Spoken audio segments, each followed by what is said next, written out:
Hello, good morning, good afternoon, good evening, ladies and gentlemen.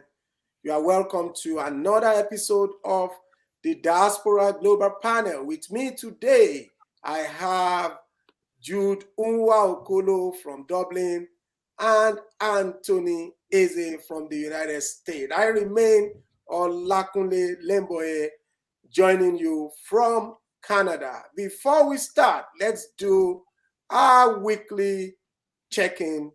Tony, what is happening in the United States? Yes, good to be here today.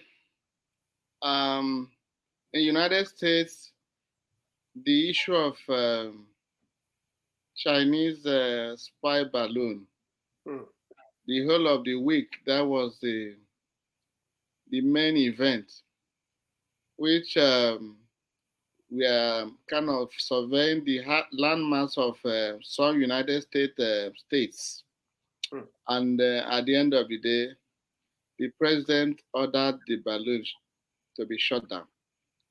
Currently, the Navy unit, I don't know whether they've collected the material that fell off the balloon for proper analysis, because the earlier explanation by the Chinese government was that it was a weather balloon. And kind of initially put an apologetic posture that it was for weather purposes and that it went the wrong route. But the Biden administration did not really accept that explanation. They wanted to get it down, analyze the components, and kind of confirm whether it was an actual spy balloon or whether balloon, as earlier alerted. But be that as it may, everything is calm. And we pray we don't want that to continue to happen, because personally, I live in the federal capital where the president lives. We don't want any person to pour anything from the sky. So, but for now, we are good. Yeah, thanks a lot, Tony. I actually read about it and I watched it on CNN. So I know that, yes, they say there is no smoke without fire. And so I know that the balloon has a specific purpose, that the Chinese are probably spying on the United States. Anyway, may God help us. Jude, what is happening in Dublin? Oh, right, Dr. Kunle. Cold weather. You can see me. Next up. But it's normal. This is time of cold, and all we need to do is to get kitted up. Thank God we don't have a balloon here. We don't have a flying saucer, so we are cool. That's all. Yeah, thanks a lot. Thanks a lot. Yes. In Canada, yeah, things are getting better and better. It's cold as well. There isn't much. It's just economic recovery. I know that the Bank of Canada is increasing the interest rate again very, very soon. As they say, they are trying to control inflation. So aside that, I think things are going very well in Canada. Yeah, we have to take a short break. When we come back, we will dive in straight on, to discuss major topics, major issues happening in Nigeria. We will be right back.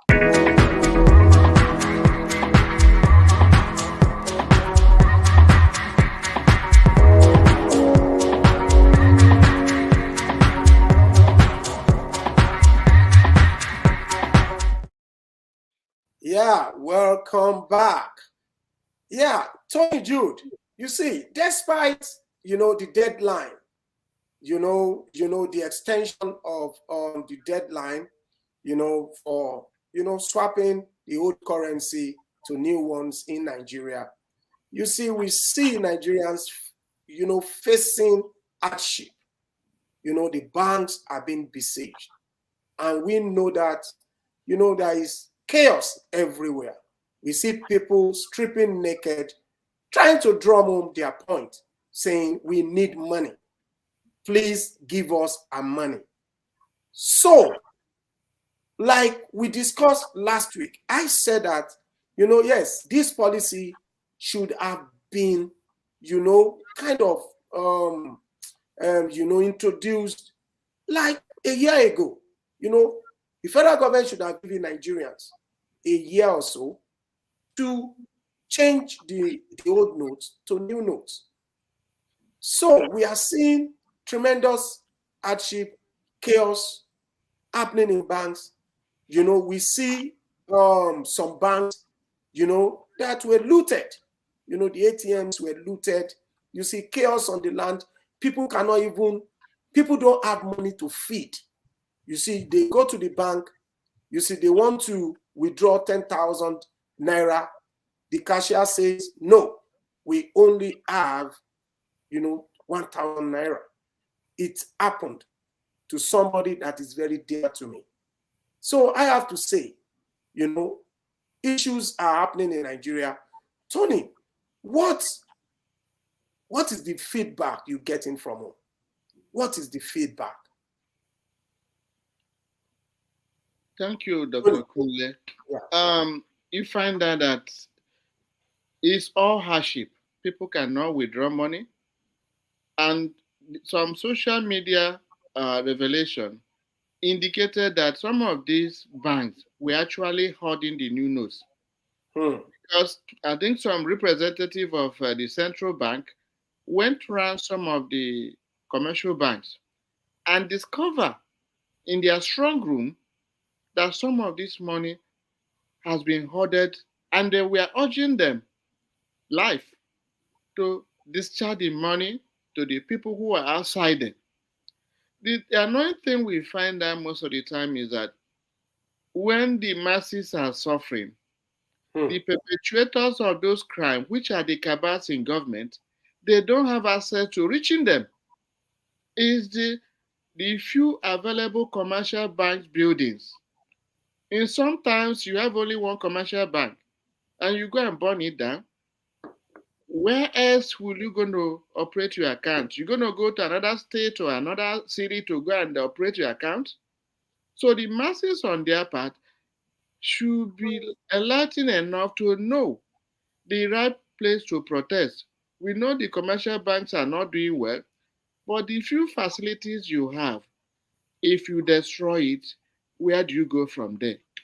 Now, most of us should realize that we are dealing with a military head of state. Buhari, once a soldier, always a soldier. So oftentimes the decisions he takes with his government, he's still using it as if he's having decrees, because he will know that we don't have adequate banking facilities, and therefore the short period of time will not allow Nigerians to be able to remit their money. You see people going naked. You see people trying to commit all kind of arson because they can't help themselves. Their kids at home, their businesses are standstill. We need to look at people we actually provide services. This military group, these politicians, they should really understand the plight of our people, and that all things being equal, you don't just make any decision you like. I will urge the government to extend the period based on the cures on the ground. Thanks a lot, Tony. And I think I agree with you. Jude, what is your take on this with all this chaos happening? I just showed you the banking hall full of people. You see, the banking hall. And you now see that, this money is being, sprayed at parties. You see celebrities spraying bundles, parties, even stepping on it. You see, one of the actresses, one lady, Omoseyin, they call her Simisola Gold. She was arrested and handed over to EFCC because he was spraying money, during an event, and was even stepping on the new Naira note. Whereas people are crying, people are suffering. You see, people are crowded. And as Tony said, that even, I mean, the CBN, you see, caught some banks, you see, hoarding money.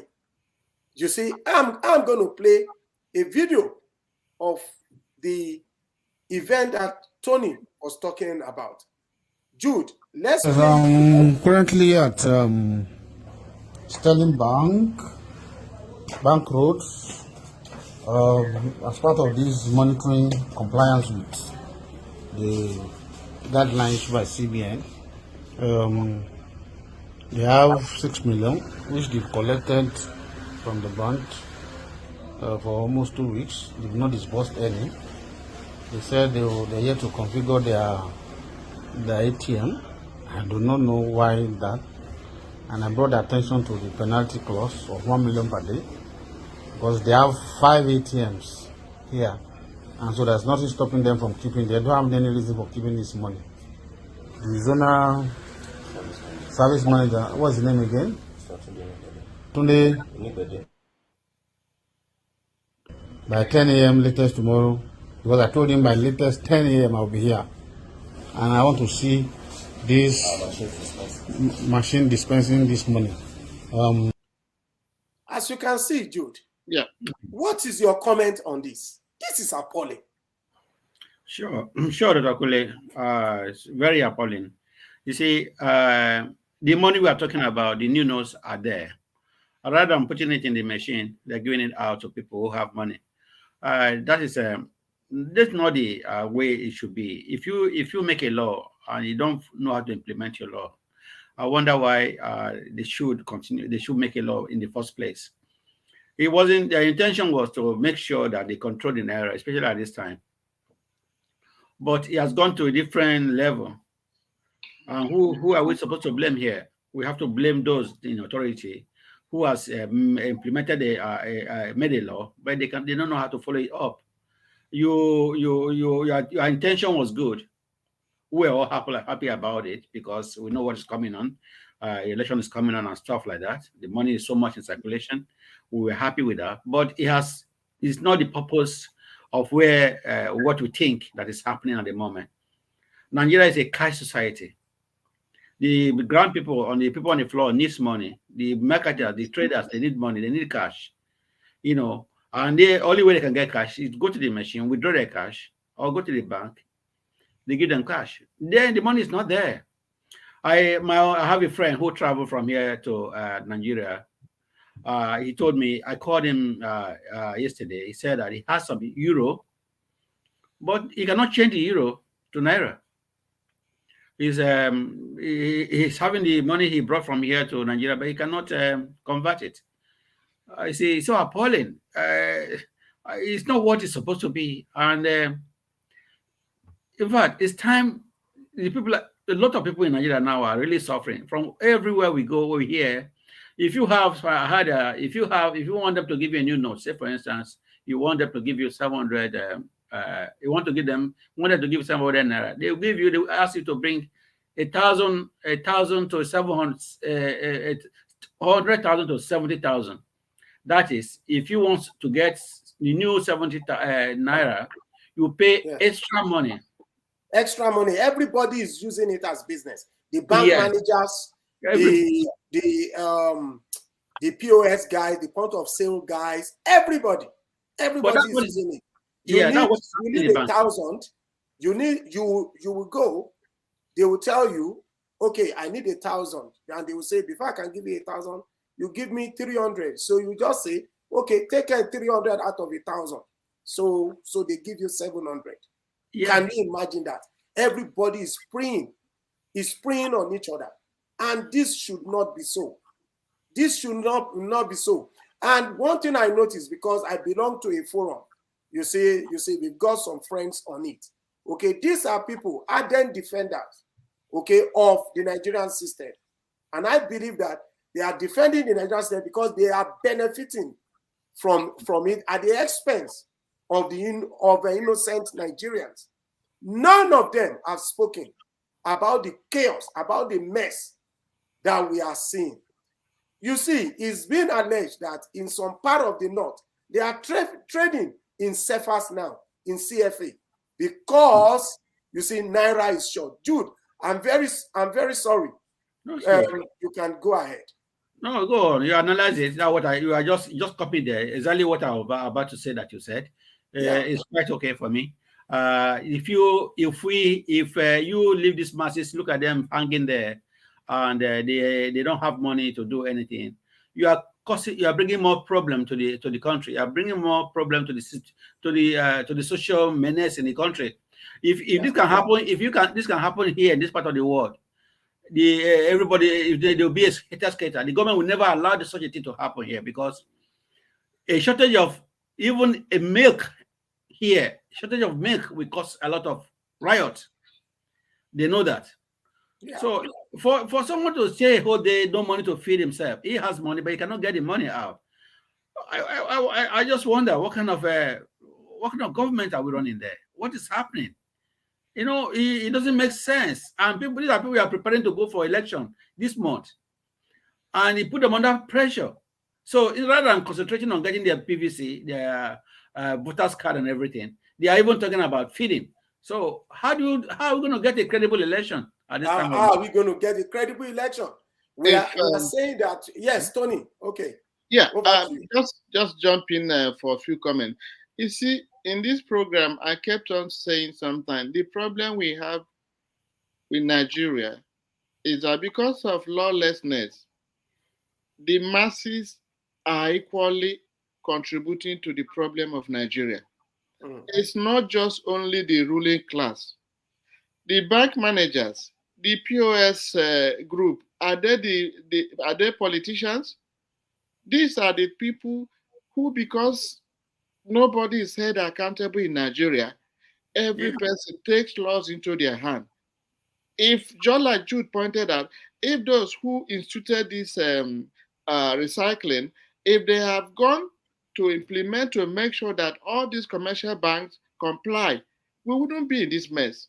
But sometimes we keep on blaming only the rulers, the political elites, but we are equally part of the problem. And we need sincerity of purpose for all and sundry. Otherwise, I don't see where Nigeria is going that is positive. Thanks a lot. Thanks a lot. Honestly speaking, I don't see it as well. You actually mentioned that, you see, our people, we are also the architect of our own doom. We cause our problems as well. And you actually said something. You said that people are going around destroying properties. Let me show you a video that shows how Nigerians destroyed a new generation bank because of their frustration. It's like they vented the anger on this bank. And who knows, this bank may have done the right thing. We never can tell. This bank and this branch may not have ordered the Naira, yet they face the brunt of, or they are like they face the frustrations of Nigerians. Okay, they face serious danger on that day because Nigerians swam on it and destroyed. You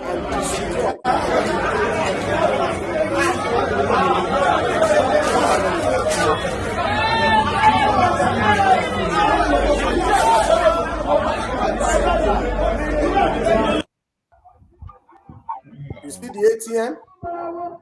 You see how people are going into the ATM, trying to steal. See how they looted. Everybody is in danger. The bank staffs, see how they are looting the cars. They are stealing machines. You know, they are stealing the gens. See how they you see, we are also, see the way they are looting the cars. Ridiculous. This is ridiculous. This is the aftermath. And they vented the frustration on innocent bank officials. Can you imagine? Yeah. You see, I was around when the Irish people, the Irish government changed money. Okay, you see, Wema Bank Agodi Ibadan. Wema Bank Agodi Ibadan. They destroyed it. Can you imagine? Yeah. This is the aftermath of a not too thought of policy by the federal government of Nigeria and the CBN. And I must say, that man, Emefiele, should be sacked immediately. Forget about he's doing the bidding of his master. I don't want to hear that. For me, for this failure, he should be sacked immediately. Tony, over to you, please. Well, like we usually say in this platform, unless found guilty, it's still an allegation. We don't know we have not alleged anything. Something is happening. There is chaos everywhere. He's the central bank governor. He's the one that introduced the policy. He owned it. He defended it. And is the policy working? There is no allegation. He should be sacked, in my opinion. You know, we have just opined that oftentimes when you put out a program, they need to monitor it. But even when you monitor, Nigerians will still do what they want to do. The central bank governor did not tell any person to go and take a generator or destroy the ATM. Of course. So until found guilty that what really happened was his own shortfall, we will assume it's an allegation. So basically, what we are saying that we need extension of time, and the insecurity has keep on manifesting, because if the banks cannot be guarded by the police and is dismantled in this way, what is the hope of holding an election? Because this is a kind of example of what's going to happen in the next election. We have no security to stop the rioters from destroying a bank. We have no police or the army to take care of all this chaos. Now, when the election comes, are we going to import foreign soldiers and police to guard the election? We are in a terrible mess. And unless the citizens, rather than destroying the few facilities like bank in their locality, they need to really organize themselves, whether it's labor union or we need to let the government of the day know that things are not going the right way. It's not by destroying the few amenities that will solve the problem. Take, for example, the bank you destroy in Ibadan. Agodi Ibadan.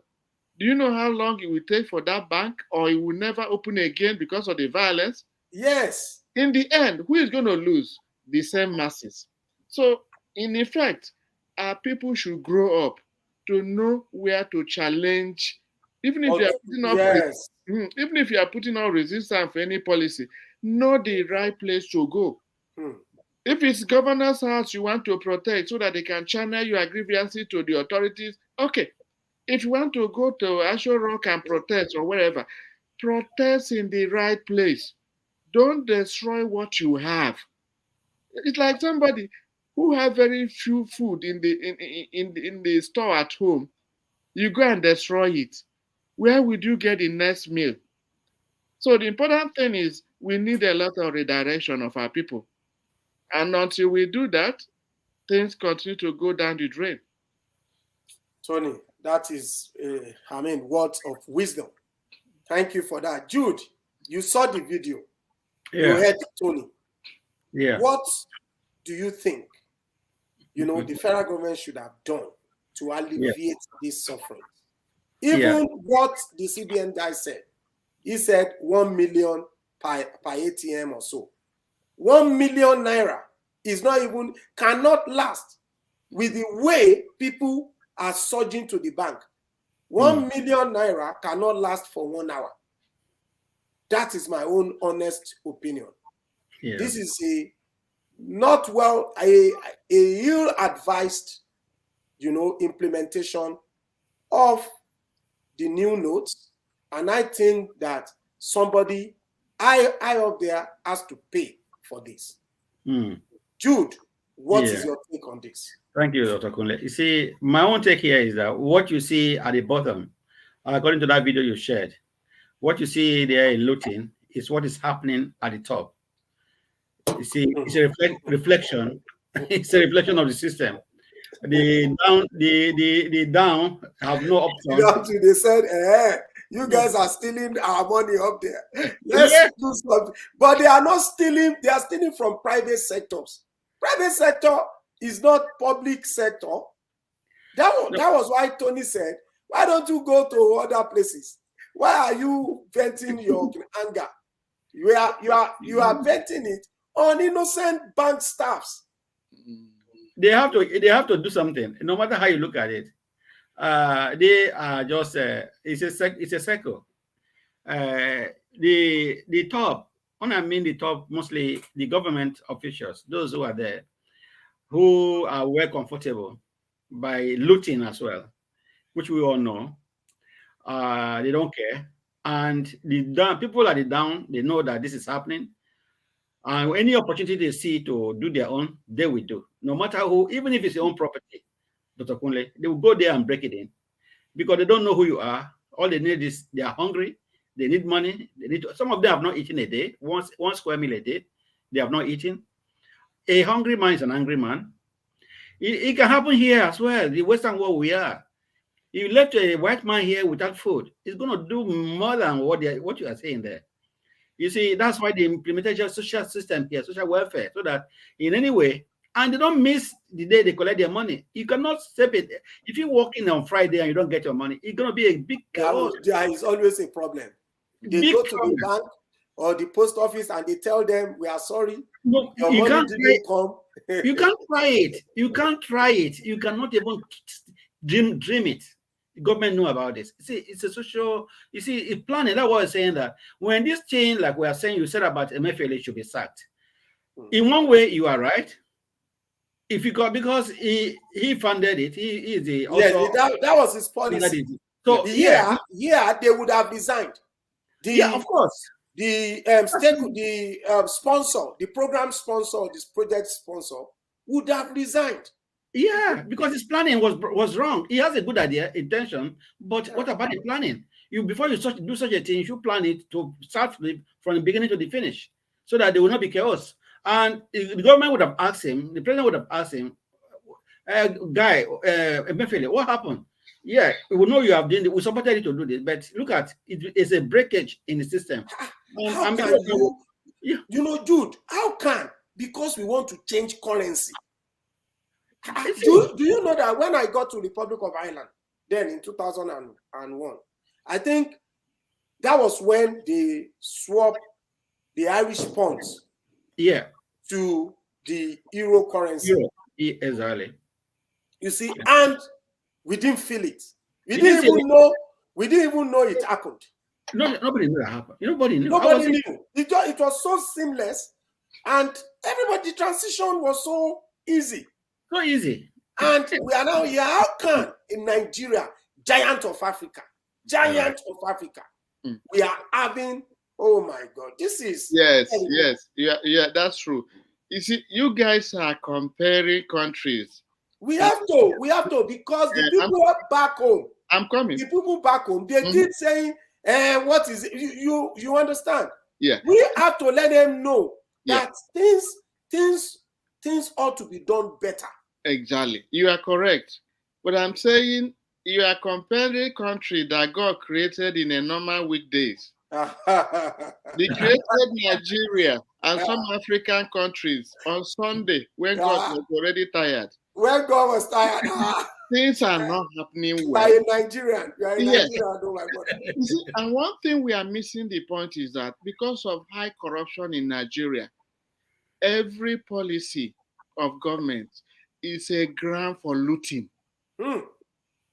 Opportunity. Yes, you cannot just go and pick government money anyhow, but you introduce a program where you create a lot of loopholes for people to make illegal money. That's exactly what is happening.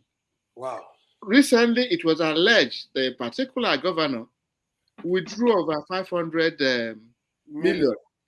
As this It time, was El-Rufai that said it. okay, it's still an allegation until they let us know. Because if Nigeria is a decent country, why would a governor like that make such statement without telling us immediately who the hell is that person? So that the masses will know who to hold responsible. But because of insecurity, so many of them are untouchable. Even when they tell you that this particular governor, you, the masses, if you want to reach it, before you know that you have multiple security outfits that will finish a lot of people.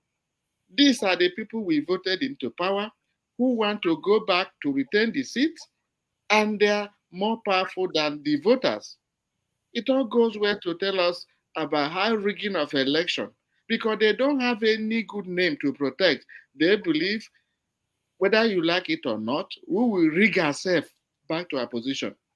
And there's nothing you're going to do about it. So this is a country that a lot of people have taken the choice. If you can't beat them, you join them. And that's where we are now. And that's why when you listen to most of these candidates telling you how they will change Nigeria from hell to heaven, they are just trying to calm you down so that they get to their office. And when they get there, when they dish out the same treatment. They dish out those who are closer to them, get their own share of the national cake, and the music keep on playing the same way. We need God's serious intervention in Nigeria because nobody, or is it the president that you ask to implement certain policies? At the end of the day, you don't see good results. Nigeria is a good country. Nigeria high intellectuals that when they move in foreign countries, they are performing magic. But because at home, you don't have a level playing field for people to help Nigeria, it's like people don't want to get involved. Otherwise, you might be killed or thrown into jail. We need to come together in Nigeria and save our country. Thank you so much. And one thing I also want to emphasize, what you said, that our people are actually doing well abroad overseas. Okay, whereas we are doing exploits, but back home we face a lot of resistance actually. Correct. Even from our friends, people who call our friends, their thinking is that you are abroad, you are doing well. Don't come and start struggling with us here. Mm-hmm. It's as if they don't want you. In fact, they are practically preventing, fighting tooth and nail development. Even when you bring in a program, okay, you see series of condemnation and push back from them. The same people you call friends. Okay, when you point out something that is bad about the country, they quickly rise and to defend, to say that is the way we are. That's the way we are. The government is trying. Nobody is saying that the government is not trying.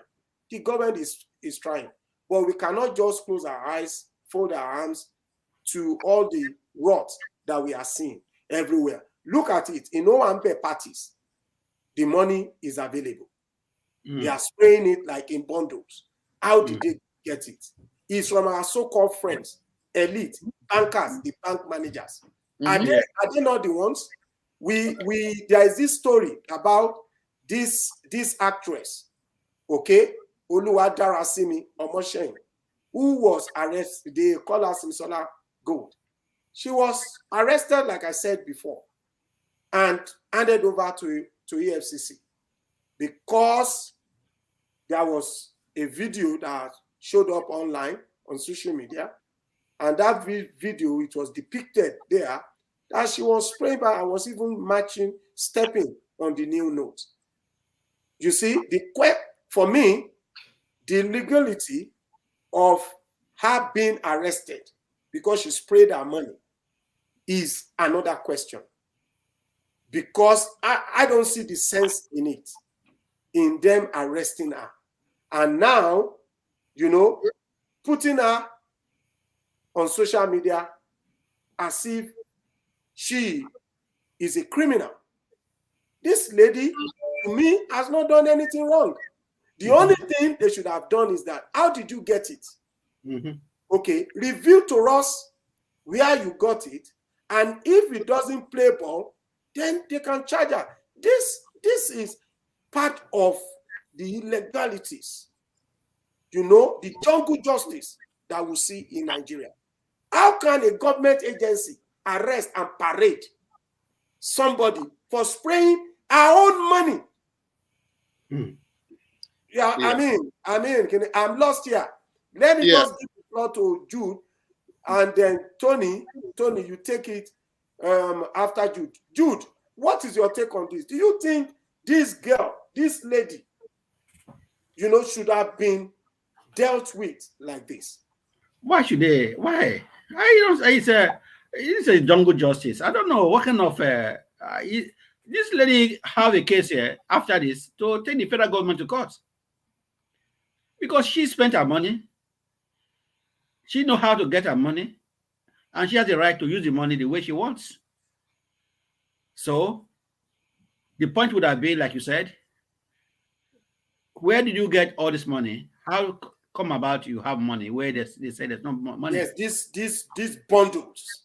Yeah, that's all they have to ask. And then she now say, well, I have my money, I bought it from the bank, from social bank.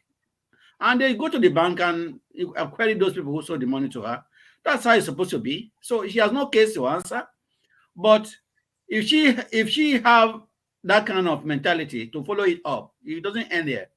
I will encourage her to deal with the authorities who have put her in this mess after this is done. She should take a lawyer and follow up her case, and she has a case. She has a case. Thanks a lot. Thanks a lot. Tony, over to you before we go to the second part of today's show. You see, this is a case of punishing innocent people. We are talking of a governor who picked up 500 billion. Is it billion or million? 500 million. Nobody is talking about him. This innocent girl, they did not accuse her of stealing. In a very good country, this girl would have used as a good route to arrest the fraudulent bank managers. And that is if it's confirmed that the money she withdrew was more than the government dictated amount. Yeah, the allocated amount. Okay, if she has not gone beyond the allocated amount, she has no case to answer. And two, why didn't they follow her up, you know, to find out the source of this money from which bank?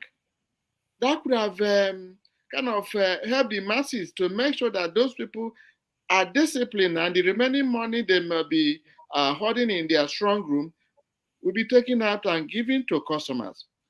We in Nigeria, if you are connected, if you have godfathers, they don't talk about any of the crime.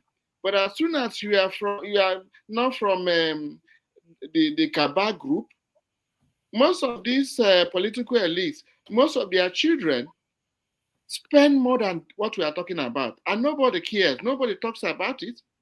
But this lady, who have not committed any crime, is being insulted. It's not right. And Nigeria should support her. Thank you so much, Tony. I think on this note, we have come to the end of the first segment of today's show. We will just dive in straight without, or maybe let's just take a short break.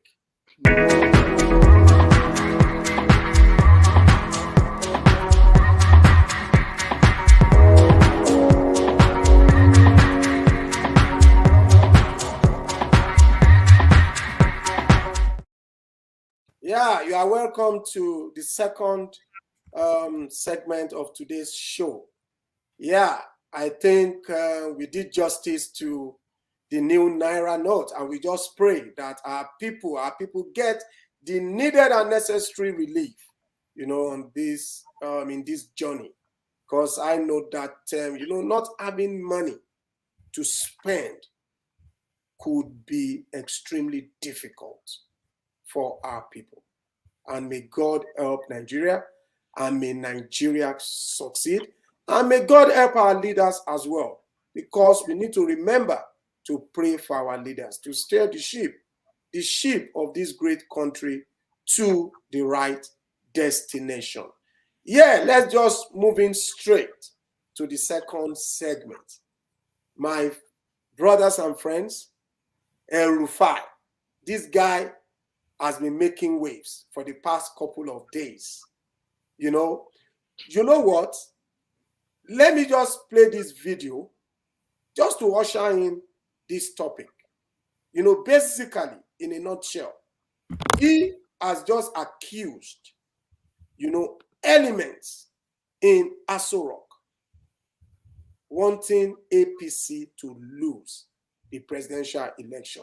Technically, he's confirming the allegations that has been running in Nigeria that some northern elements, the oligarchy, the cabal, are working tirelessly to ensure APC and Labour Party loses, and they install Atiku Abubakar, a northern president, to succeed President Muhammadu Buhari, a northern president. They want a northern candidate to how come? To succeed a northern president. Hence, another 18 years of a northern president. That is the game that has been alleged by powerful people in Nigeria, and most especially people in the camp of Asiwaju Bola Ahmed Tinubu, despite the fact that President Muhammadu Buhari said that his policies, this new Naira note, and a host of others, the beavers, are put in place to ensure a level playing field for all candidates, even though El-Rufai took exception to that. Let's just listen to El-Rufai, then we will discuss what this guy has alleged. Exactly what I said. I'm a quantity surveyor. I am mathematically tuned to be accurate even in my use of words. What I said was, we are convinced that there are elements in the villa, some elements in the villa that want APC to lose the elections. I did not say the federal government.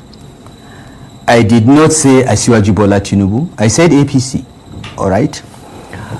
So I don't understand why the federal government is responding to what I said, because the federal government is not part of it. And I referred to elements in the villa, and I know who I'm referring to, and those that are in the villa know who I'm referring to, and with the greatest respect, even Lai Mohammed, my brother, knows who I'm referring to, and I think it's inappropriate for him as Minister of Information of Nigeria to respond to a statement that specifically referred to individuals rather than any institution. For them. But you support President Buhari when he says that he wants to create a level playing field for not one or some, but all the candidates. Yeah, he has always been like that. But a level playing field does not mean, coming up with policies that are not well thought out that will end up hurting one of the parties because it has the misfortune of being in power. And Charles, tell me, where in the world will a sitting government try to disown its own party? It's not done. It's not done.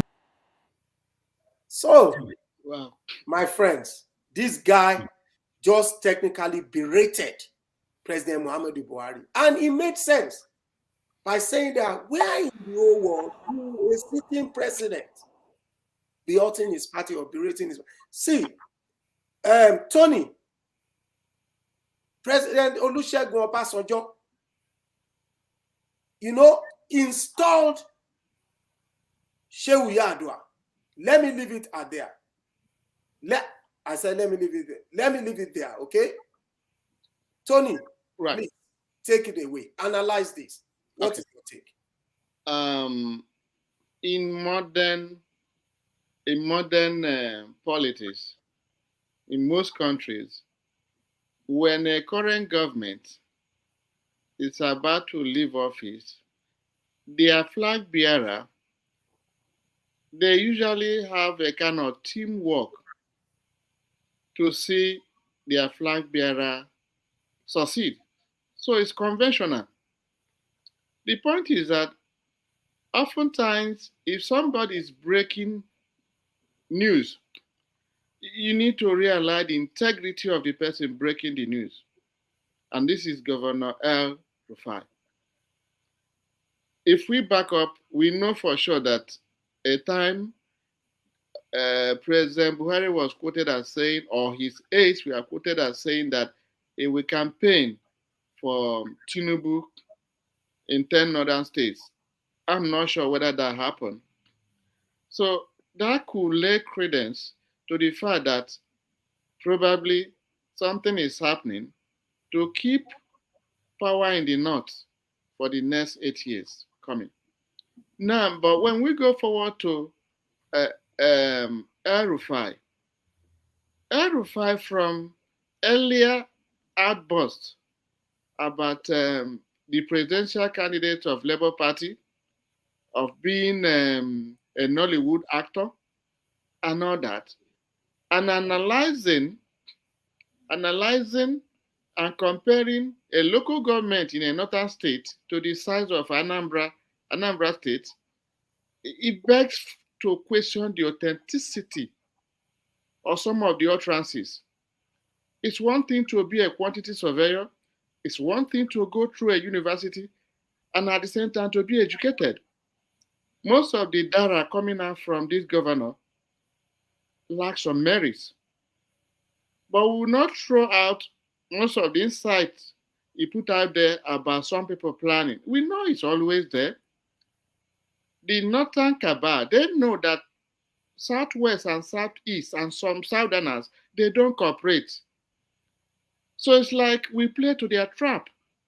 They know Yoruba and Igbos will never agree. So it's like, since they cannot agree, let's use divide and rule and get something done. Otherwise, why would a current government campaign against your own flag bearer? It has more ulterior motive than what El-Rufai is talking about. So all we need to do is that the Southerners will learn from their mistakes. Nobody going to clean your house for you. If we continue to play into the hands of the Northerners, we continue to suffer, and we should not blame people, elements in Asho Rock. Are they going to do our own due diligence in the southern Nigeria? When it's the turn of Yoruba, the Igbos will not agree. When it's the turn of Igbos, the Yorubas will not agree. And then we keep on blaming outsiders for wanting to keep power in the north. If we don't play our role, whatever comes out, we should not complain. Thanks a lot, Tony. You said a lot of things there, and let me try to unpack a couple.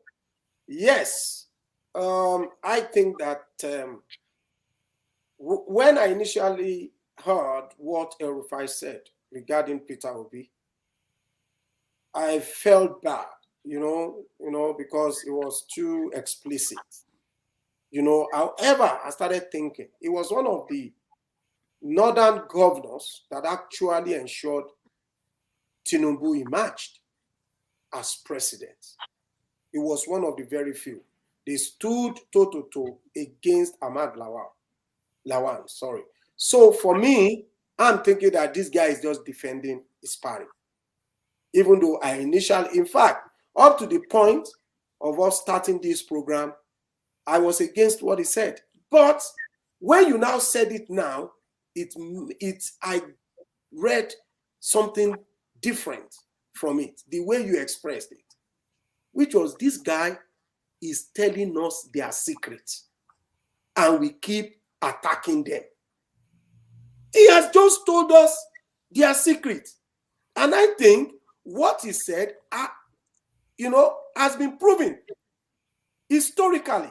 Historical figures of elections in Anambra and where this guy mentioned in the north has been proven.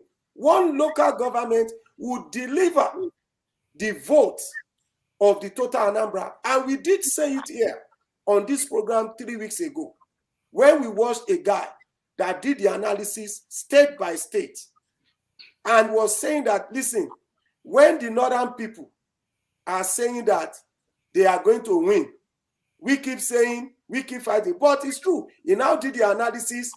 How many people registered in Delta? How many people voted on the day of election?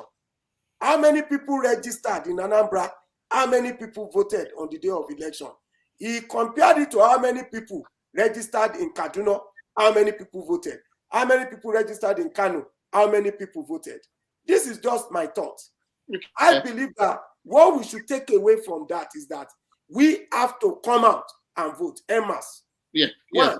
And number two, the likes of IPOP, ESN or whatever, preventing our people from voting.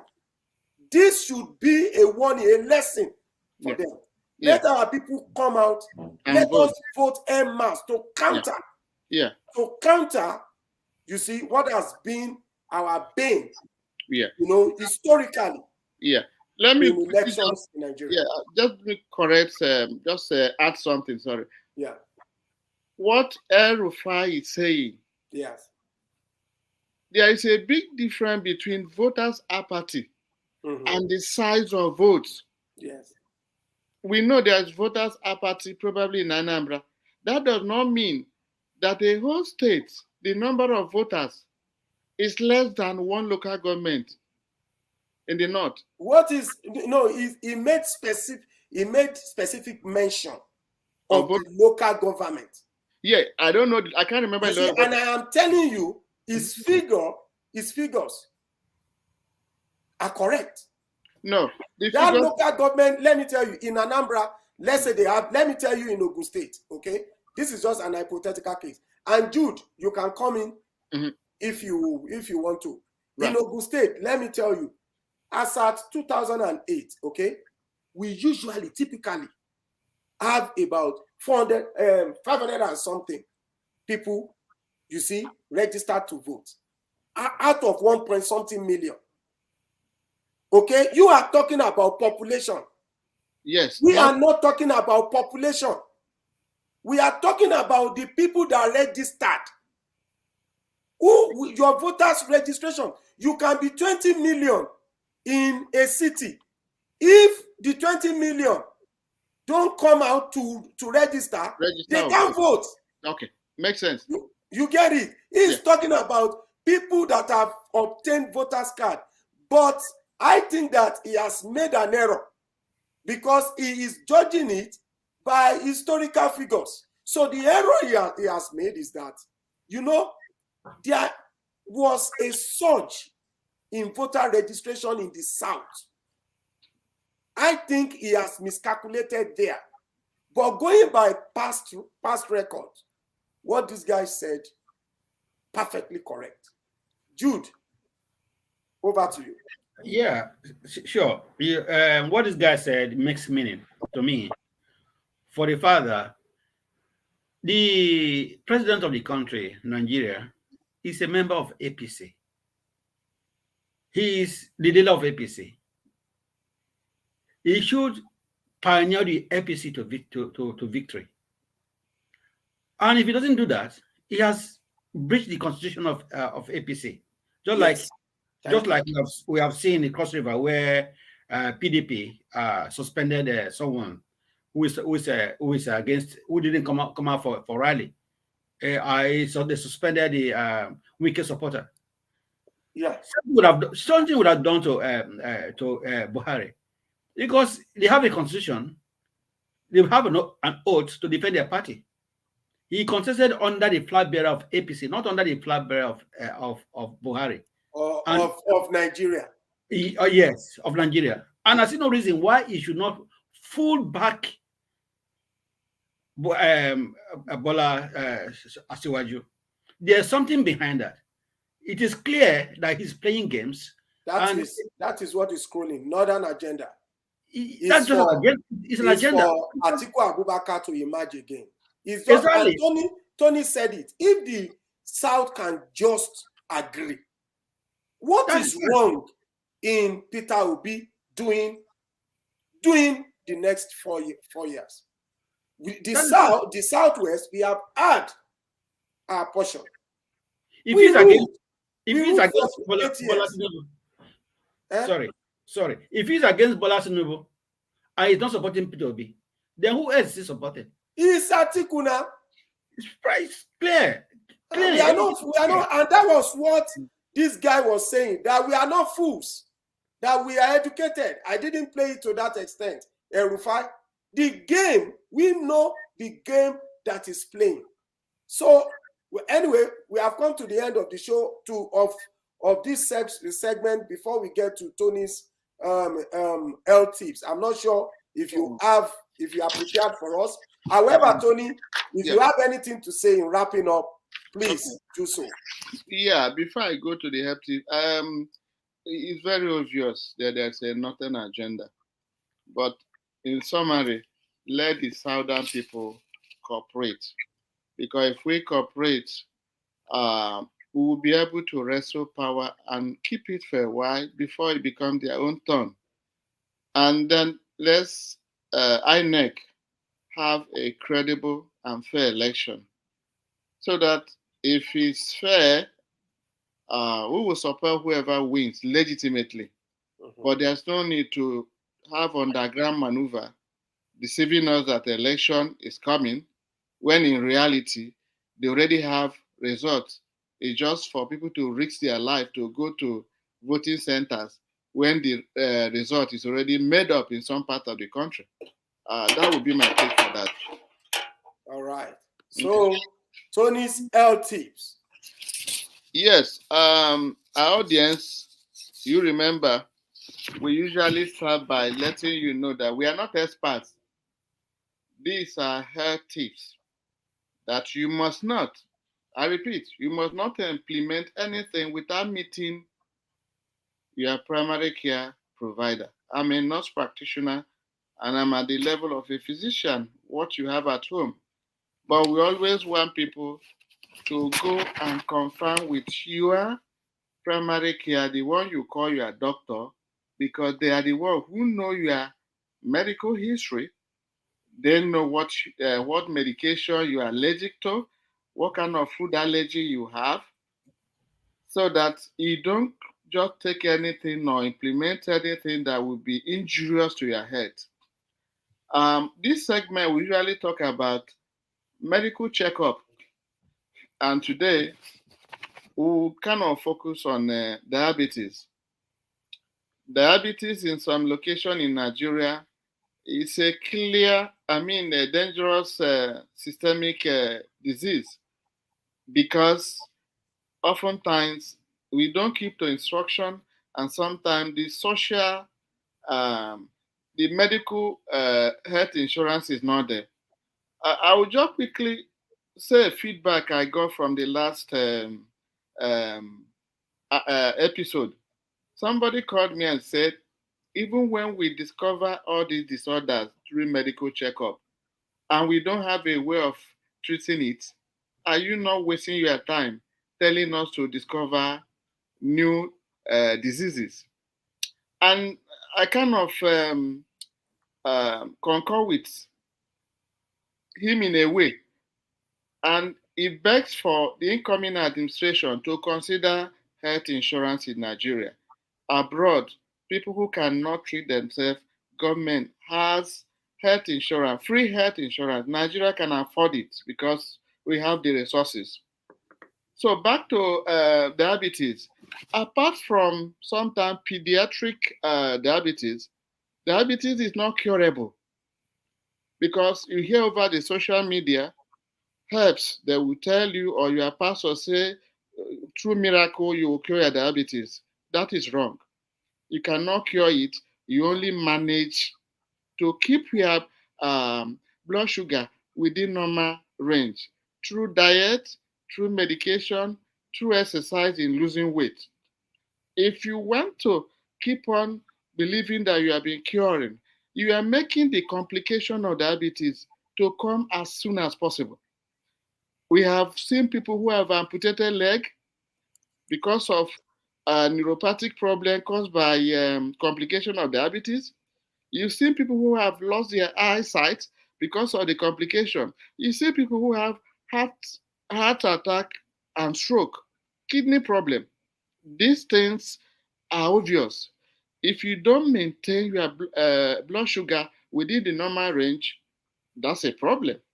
Now, when we talk of this medical checkup, there is a lab tool that tells us how your blood sugar is controlled between 2 to 3 months.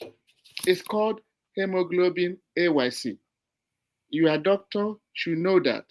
So that if you have diabetes, every three months, you need to go to the lab so that they will be able to show where your hemoglobin A1C.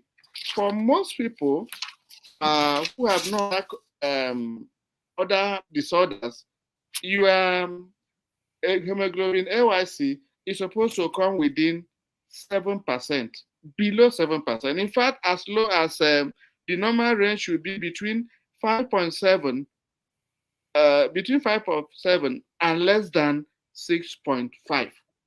So that's what you need to ask your primary care doctor whenever you go for medical checkup. With that, you will avoid complication.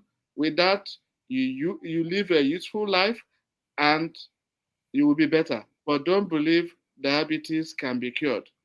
Thank you. Thanks a lot. Thanks a lot.